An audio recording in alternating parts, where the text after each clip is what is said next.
নির্বাচনে দুদিন আগে জেলায় বৈঠক করতে এলেন রাজ্যের মুখ্য নির্বাচনী আধিকারিক মনোজ আগরওয়াল।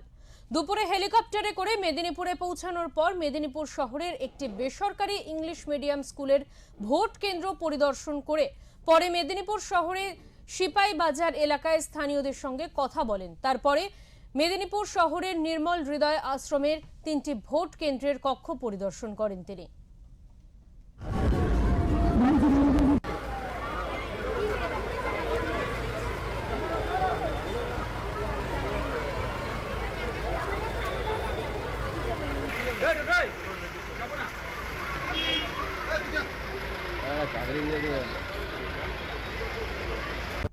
চোখে দেখে দেখেছো আবাস বলছি লোকেশন